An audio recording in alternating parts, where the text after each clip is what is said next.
Welcome to another episode of Off the Record with the Tacoma Ledger. We got another great one for you today, the best one that we've done. Take it away, Michaela. Okay, so today we are going to be talking about football. We're talking about the Super Bowl, and let it be known this will come out after the NFC and AFC championships, but we're filming it before. So, first of all, we're going to talk about who's even left. Who is left? Justen? Yeah. AFC championship. We got the Patriots and the Broncos, the Knicks-less Broncos. And then, of course, we got the Hawks and Rams. So, that's pretty sick. Yeah, hoping we don't go into overtime again, personally. That would be frightening. I hope we make it a double overtime this time. We ended in regulation last time. So, and then, well, the time before that, rather. And then we went overtime. So I think now, double overtime. We've we earned should it? shoot for that. Yeah. I see. Yeah. It's like a treat. Yeah. I see. So, let's start with AFC. Who do we think is going to win the championship? Who do you think? I mean, it's the Patriots, right? There's no reason to... They look good enough to beat, They're the third highest point differential. So that is to say, points you scored, subtracting the points scored against you. And yeah, they're the third highest, and then second is the Rams, and I believe it's, going off memory, it's 170 in favor of the Patriots, 172 for the Rams, and then at 191, we have the soon-to-be Super Bowl champions. Don't say that. Don't say that. You're going to Seattle jinx it. Seahawks. You're going to jinx it if you keep doing that. I hope you know I think that. they're stronger than that. Objectively, we should have been strong enough to win Super Bowl 49, and yet. Okay, why you gotta bring that up, man? We're about to win another one. Why are you bringing that up? The reason I have to bring it up is Ay, because if things go according to plan, it's going to be a Seahawks-Patriots rematch. Yes. So, obviously, we don't want to repeat old mistakes. That would be bad. Well, yeah, but we're not gonna do that. It's different. Mm-hmm. Explain to me why. We're... Well. We're not gonna throw the ball on the whatever. The 1 yard line. I don't think... I think that if that play is called in that exact, scenario, I think Mike McDonald will go from, everyone loves him to immediately just, tackled on the sideline. I think if we do that again, we deserve to lose. I'm going to be honest. Yeah. Making the same mistake twice? Yeah, it's pretty bad. Yeah. I mean, either way, if the Seahawks win the NFC Championship, it is a rematch either way. We destroyed the Broncos in Super Bowl 48. 43-8, I believe, was the score. Yep. And then we lost in the fourth quarter to the Patriots. So, I think we could objectively beat either team. We just have to get past the Rams at this point. Yeah, the Super Bowl is essentially this week. Yeah. As far as I'm concerned, is we got to get past the Rams, who we haven't... we've been within... It was 2 points in the first matchup, and then 1 point difference in the second one. So, this one, I expect it to be... I say I expect it to be close. This is actually what I'm expecting, but the score I'm predicting is 32-19, with Seahawks getting a walk-off touchdown from Drew Lock. They pull Sam Darnold in the fourth quarter. Would you like to expand on your score predicting skills? I guess I should probably, I'm actually the former Washingtonian of the day, per our governor. Yeah, he had a thing on Twitter, and I put my score prediction of 41-6 on there, and I never had a doubt that at any moment I was like, that's gonna be it. And yeah, I'm supposed to get a button or something. Hopefully I've gotten it by the time I'm editing the episode. I could just take a picture or throw a picture up on the screen. What up? I'm editing. It's been 2 weeks since I was confirmed to be sent the pin by our esteemed governor. I've been excitedly checking my mail every day. And so far, no dice. So, I'm disappointed, Bob. I know you're also hoping for NFC Championship tickets, but I don't know that you'll get those. Yeah. I mean, if he's a cool governor, he'll do that. So, I'm watching Bob.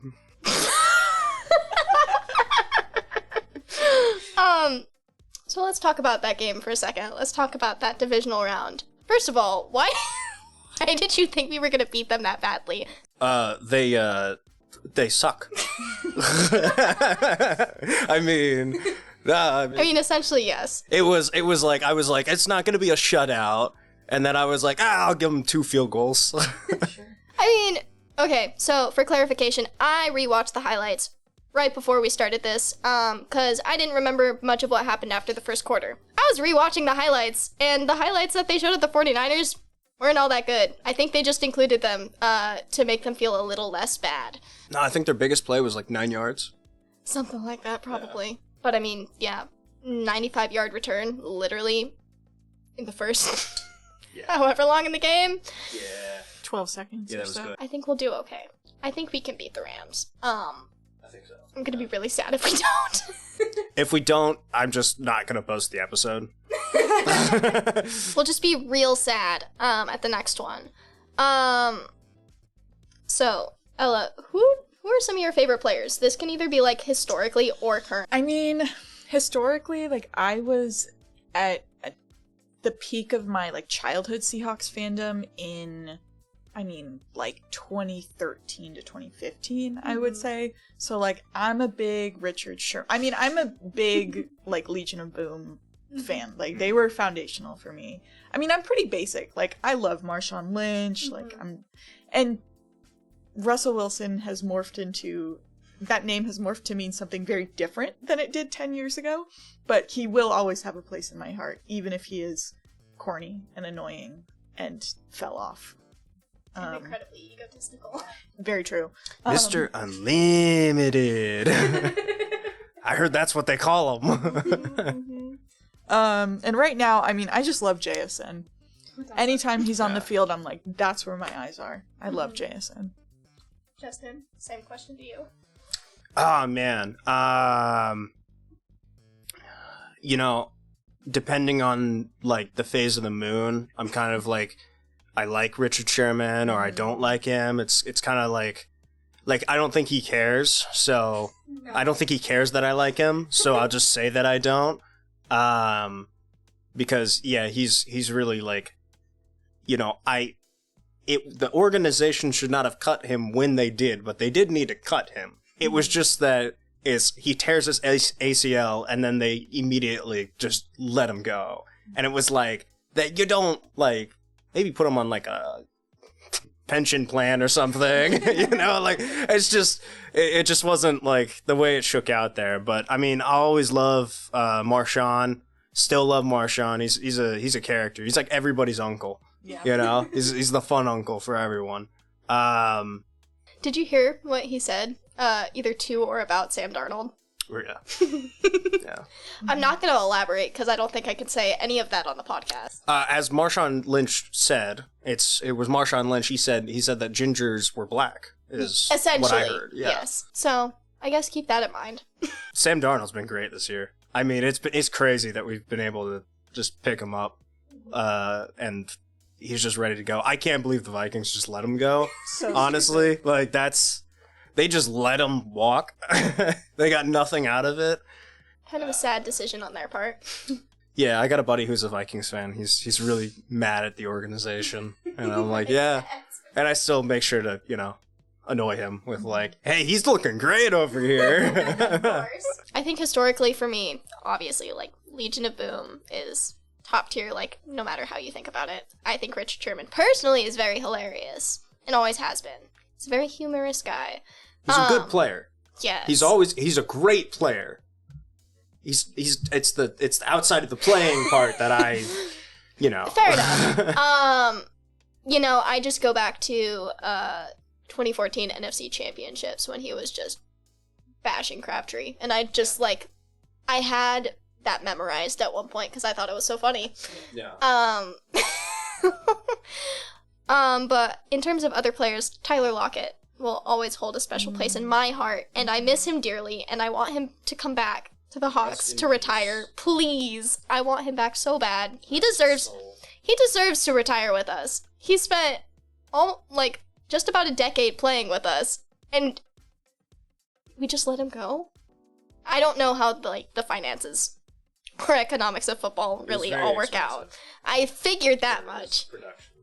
However, man, really? You had to take him away? In terms of current players, I will admit I'm not as well-versed, but I agree. Who doesn't love JSN? Also, Kenneth Walker III. Gotta love him. I will say. Big Cat. Love Leonard Williams. He's a character. That dude he's a huge nerd, which is just really funny because you're like, this guy has he's super into Magic the Gathering. He's done tours around the Wizards of the Coast facility here and all that.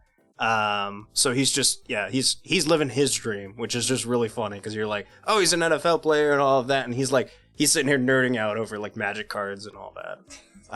But yeah, he's a really funny guy. Oh, I just remembered. I love Gray Zabel. Also a nerd. Yeah. I love Gray Zabel so much. Anytime Gray Zabel is on my screen, him and JSN, I'm like, my kings, my glorious kings. When that game, it must have been a month ago or so, when he went down for a little bit and medics were on the field with him, and I was just like, no, it can't be. It can't be. Everybody was thinking that. Kind of transitioning back into Super Bowl talk, I want to ask y'all, what are some Super Bowl traditions that either you have or your family has had in the past, or traditions that you want to start? I do a little. We just have family in the Tacoma area will come over. It's less, when we're not in the Super Bowl, which is most years, it's more just casual. Hey, bring a snack. We're gonna chill out. We're gonna watch this together. Mm-hmm. But when the Seahawks are in the Super Bowl, it is much more serious. It's an all-day affair. It's a production. Yeah, which haven't had to do that for about 10 years. So, and I was a child the last time that happened. So I don't have a great memory about what all our traditions were, but I know it was an all-day situation. Here's something really crazy. Today I realized that the kids in my classroom where I student teach, they were all born after the last time the Seahawks were in the Super Bowl. Wow.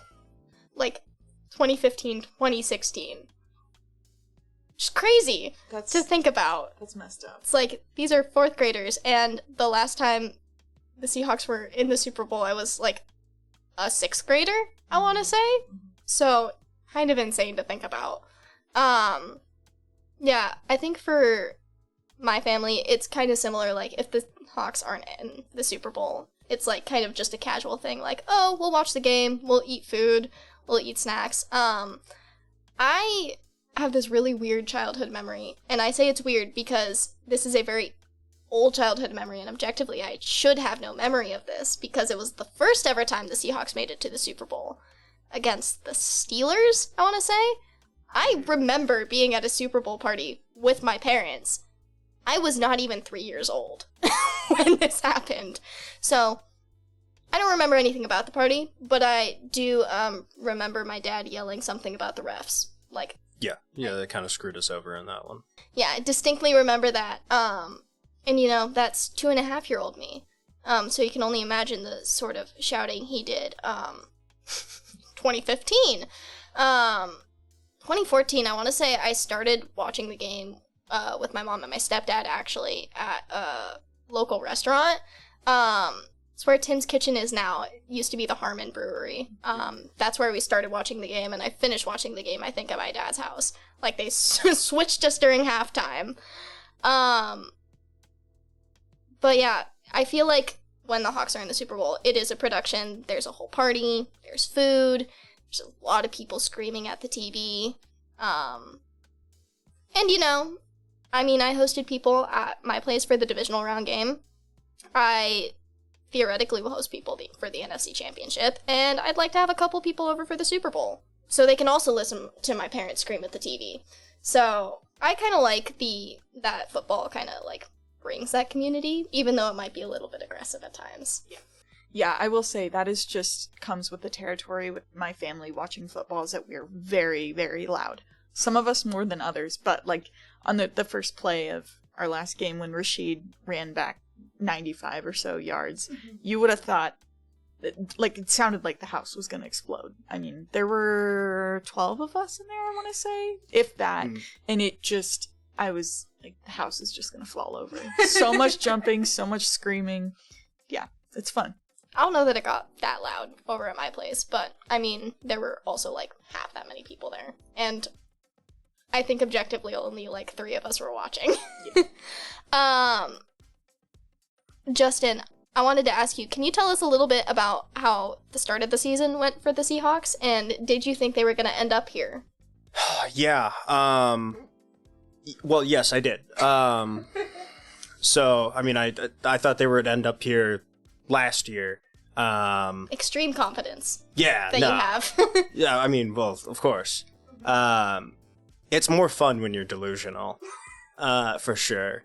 But yeah, it started. It was really the loss against the Bucks. I mean, we made Baker look like an MVP, and that was like with everyone. Oh no, he was missing. I think Mike Evans that week. Because he went down with his like hamstring injury, and but yeah, we made Baker look like the MVP. He was the front runner at the time, and then they got all their players back and looked worse. So that was kind of funny. But then yeah, there was always, I mean, the entire season, everyone's questioning like, are the Seahawks for real? Like, you just let go of Geno Smith. You just let go of DK Metcalf, Tyler Lockett, some top-tier players in the league. Which, you know, no offense, but, you know, he's like old. Smith? The concept of Geno Smith being a top-tier player. I know. One of our... Well, it was really just everybody's like, you know, they're like, oh, we don't know what it'll look like. It's a total wild card of what it is. And this entire season, this is 100% the kind of season that the Seahawks would win the Super Bowl in. It is the most upside down, topsy-turvy, chaotic BS. Yeah, they doubted us at the start. And then they progressively less doubted us. And they still doubted us last week against the Niners, which was kind of crazy. Like, I feel like up until like halfway through the season, no one really knew how things were going to shake out. I mean, like, everyone is kind of playing like mediocre at best. So it was really interesting to see who even made it into the playoffs in the first place. I mean, look, I'm a Panthers fan till the day I die, but them making it even to the wild card, going 8-9. yeah. It's kind of embarrassing. They made it to the wild card with a losing record. Yeah. Incredible. It's a little bit embarrassing. I'm hoping that they do be proud next year. I remember somebody saying, you know, the SEC in college football, they always say, like, it just means more, which didn't this year, or the last, like, 3 years. But then somebody in reference to that said that the NFC South, it just means less. True. Which is fair. Yeah. Nobody wanted to win that division, it felt like. No. I mean, the Panthers haven't been good since, like, 2016. Yeah. And even then, they still lost. So, you know, I'm hoping for an eventual redemption there. Don't know if I'm going to get it anytime soon, though. Hoping. But yeah, the way the first half of the season, like, went down was really, really odd. I think people expected certain teams to do really well. Yeah. I can think of one in particular. Kansas City Chiefs, who really just fell off. The reigning AFC champions. Yeah. You wouldn't know it from... No, going 6-11 after being in a Super Bowl is just really sad. Yeah, I mean, kind of deserved, though. Yeah. They had it coming. Yeah. I'm mad that the Patriots are good again, because it's if you win back-to-back championships, you shouldn't be good for like 20 years, and none of the fans should complain. But yeah, they it's really funny to see. I mean, Patrick Mahomes is kind of like, he was like the only thing. It's really hard to say because they didn't like lose a ton of players. They retained most of their guys. They have the same coaches, but for whatever reason, they just didn't feel like doing it this year. Yeah. And then it all just kind of like fell apart. I don't know if they lost their offensive coordinator. I would have to check, but like it's just like they acted like they did. Yeah, it looks like it does. Like it was so. Yeah, they were a hot mess this year. Another team, going back to Seattle though, that was only sort of a hot mess this year. Want to talk about the Mariners for a quick sec? And Seattle sports dominance, as you called it? Yeah, I mean, I think I said that at a better time when the Kraken were doing really well. I mean, they were going on a heater, and now they're very confusing. They're very inconsistent. I believe that like we lost. I forget the name of the guy, but I know we were missing Jordan Eberle. In like a couple, hockey's not my main sport, so I don't remember all their names, but I feel like most people don't know all their names or even any of their names. But we lost Eberle, and he was out, I think like some personal reason or something like that, and it was like, we didn't look good. So, I mean, it really feels like we just have, the Kraken, they just have like their front line, and that's kind of, they have their best guys, and that's about it.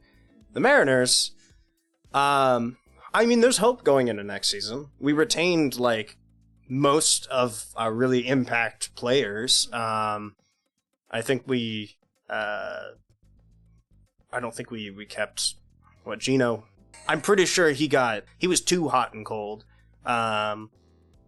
He made some like clutch plays in the playoffs, but it was like he looked very inconsistent. I don't think they could justify to themselves giving him a bag to keep him over for the next season. But I mean, Cal Raleigh, I think he's going to go for the record again this year because like why not? Yeah.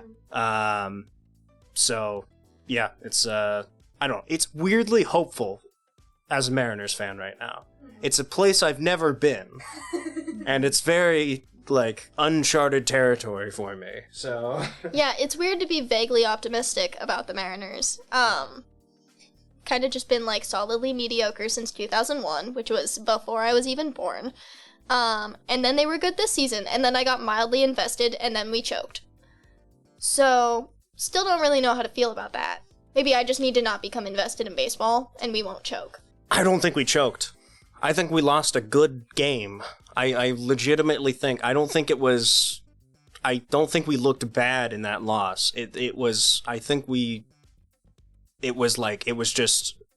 good game between both teams. It sucked. It definitely feels like choking when you come up short, but I've seen the Mariners do that a lot over the years, and this didn't feel like that. It was just, they came up short. It sucks, but I think that they have most of the tools that they need, most of the guys to make it to the next season, make it to the same spot at least, potentially make it to the World Series. But yeah, I mean, I think Seattle sports usually has a good thing going for them. I can't really talk on the Sounders too much. I know we won some, like, championships, I think. Yeah. I mean, the Sounders are... I mean, I'm sure there's going to be some soccer fan in the comments who's going to be like, yeah, she's right, whatever. But the Sounders are basically always... Like, they basically have been good for almost my entire lifetime. I don't follow them super closely. My dad is a really big Sounders fan, so that's how I get, like, all of my information. But I did watch the last game of the season where they lost in a way that was completely pitiful. But that being said, usually the Sounders are very good. Yeah. I will say I watch the OL Reign more than I watch the Sounders, which is, like, not a ton more, but it's like if I'm going to watch soccer, I'm personally not going to watch men play soccer. I'm going to watch women play soccer because I think they make better soccer players. Mm-hmm. I think men are wimps. Yeah, they do a lot of rolling around on the ground. Yeah. Mm-hmm. Which I just don't enjoy. The women are so much more aggressive. It's so much more fun to watch. The last time I, went to an actual game, an actual sports game in general, was an OL Reign game, and it was a semifinals game, which was really exciting. It was also Megan Rapinoe's, last season, which is real sad. But,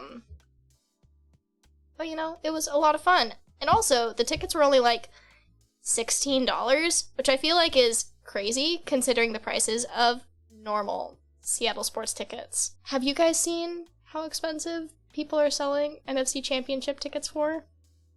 Yeah, I saw the NFC and AFC being compared, and it was by now the NFC Championship tickets might be triple the price of the AFC Championship. But yeah, immediately out the gate, it was NFC Championship, the prices were doubled. It was $500 for the cheapest ticket in the AFC, and then $1,000 for the cheapest ticket in the NFC Championship.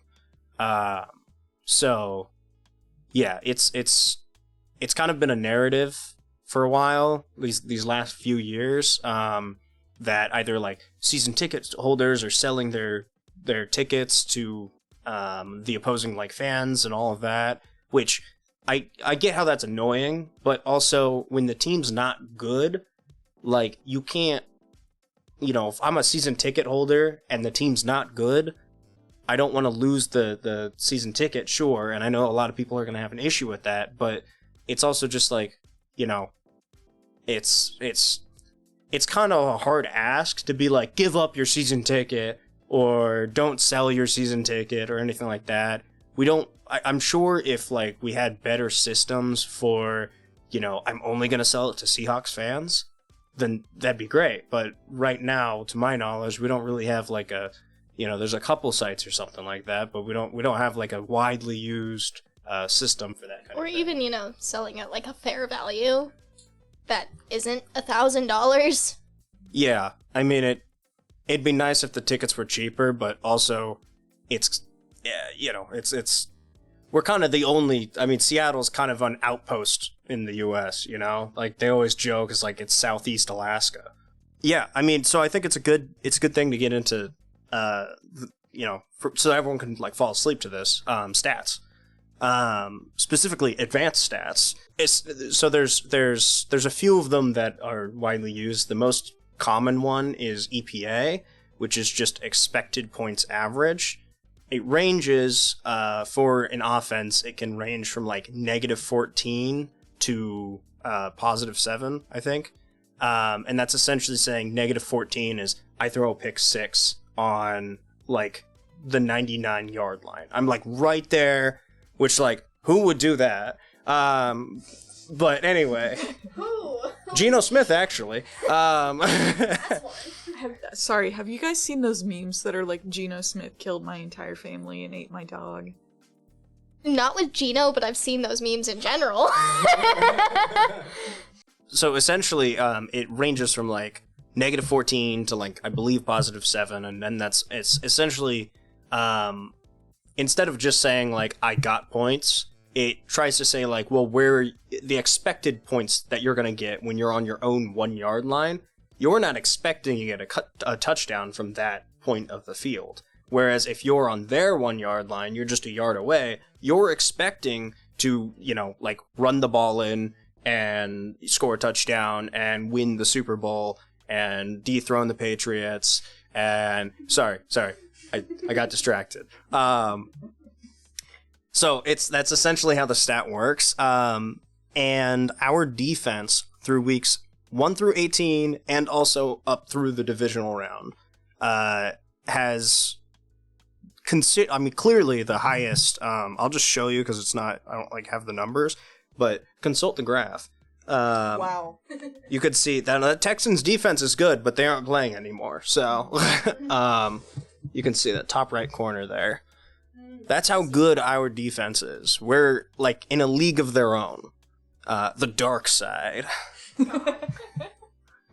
I love it. I kind of wish that they went and stuck with the rain shadow, because I think that would have been, pretty cool. It's like, oh, because it's like the area, but the dark side, sure. From there, I mean, you can see like this one right here is essentially just offensive and defensive EPA. Right. And it's the same thing where the Hawks essentially, this graph basically says they're a really good defense and a slightly above average offense. Whereas the Rams, who we are playing, who we've beat by the time this has come out, are slightly above average defense with a pretty good offense, like one of the best offenses. However, it's important to consider that the Seahawks have scored the third most points in the league, with our defense being as good as it is. So back to that point differential, we are very clearly just the best well-rounded team. And part of that is special teams. Rashid Shaheed. What a move that turned out to be. I mean, John Schneider, if he doesn't win Executive of the Year, like, something is wrong. Either Mike McDonald should get Coach of the Year or John Schneider should get Executive of the Year. It's got to be one of the two. I think both, but, I don't think they'll do that. But, I mean, Seattle's been, like, snubbed when it comes to awards. And again, Southeast Alaska, so that's why. Is the media's not looking, the guys voting are not watching Seahawks games.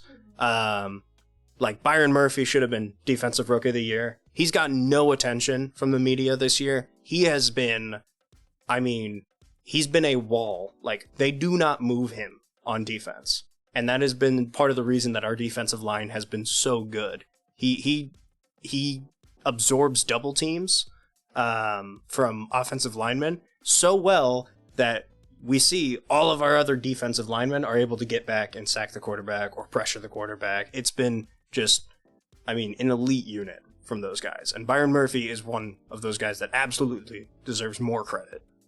So, quick question.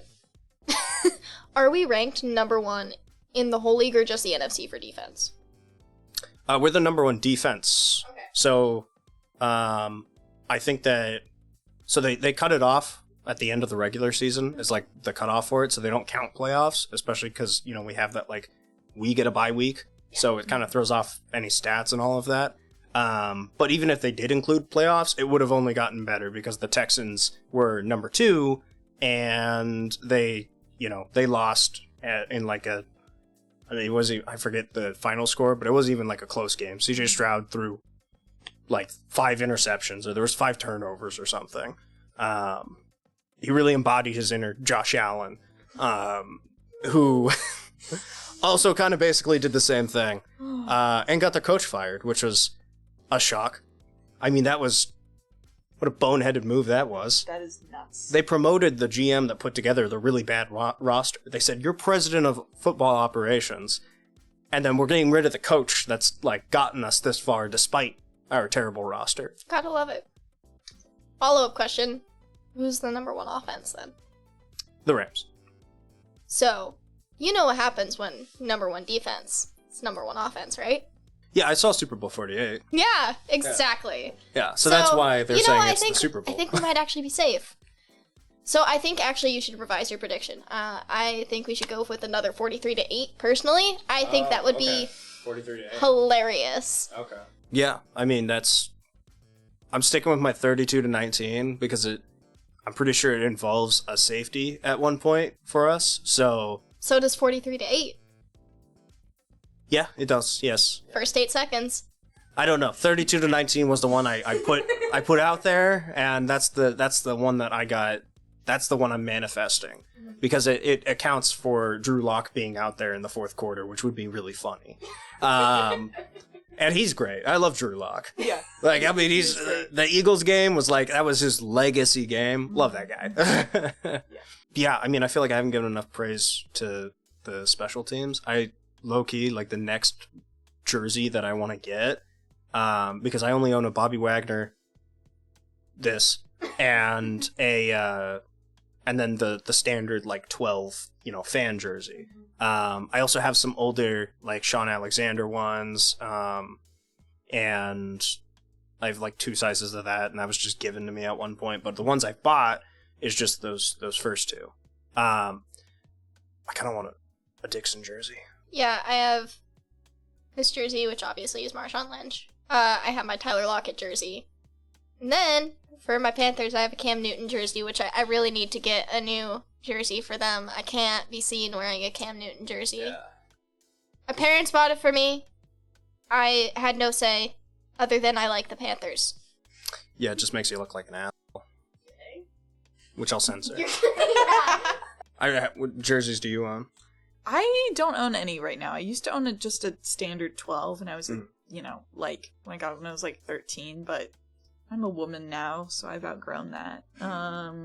So, and this is so annoying of me to say, but I hate the physical sensation of a jersey on my skin. So I think, think whenever I buy, because I have 2 or 3 Seahawks hats, but I don't have any, like, physical apparel. Whenever I buy a piece of merchandise again, I'm definitely going to get, like, a t-shirt or a sweatshirt or something, because I don't want to buy something that I'm going to feel miserable every time I put it on. Because, like, you can put a shirt on under it, but... My other jersey this is youth medium, which is crazy. This used to be my sister's jersey. She got it for her 9th birthday. Oh my god. The other jersey I own, my Tyler Lockett jersey. Let's get the jersey it grew as well. Totally. Grew with you. It's a youth extra large, and it's actually, like, super baggy, so I'm able to, like, wear a full long sleeve under it, or, like, a hoodie, and it's super comfy. So, I mean, if you do ever want a jersey, just get one really big and wear a hoodie under it. Yeah, that's fair. So what is it, Super Bowl predictions? What do you think? In terms of score? Final score, and I guess who's playing? I mean, I think it's going to be Hawks and Patriots. Like, otherwise we're really in the bad timeline, to be completely honest. In terms of score, I'm going to come up with something that I don't even know is possible. In terms of math. I'm like... Just say numbers and it'll happen. That's what I did. I want to say 35-3. 35-3. Okay. Just because I think that'd be really funny. In favor of the Hawks, right? Who do you think? Well, I just want to make sure, because there's a chance that, like, you manifest that, but then I am not manifesting that for the Patriots. I'll say 27-10. 27-10. I would say 43-7. No, 43-8. No, we're going to beat our record from last time. You don't think they're going to get a 2-point conversion? Or No. go for one? No, I think what's going to happen is that they're going to get... I think that they're going to get the first touchdown, and things are going to look bleak, and then all of the sudden, we answer 43 unanswered points, and that's the ball game. No, fair enough. I'll take it. That also accounts for safety again. I mean, that would be very Seahawks of them, so... It would be. This is a different team, for sure. I mean, I have high hopes for... I mean, it's been 11 years. Yeah, so. It's been a while. It's been a while.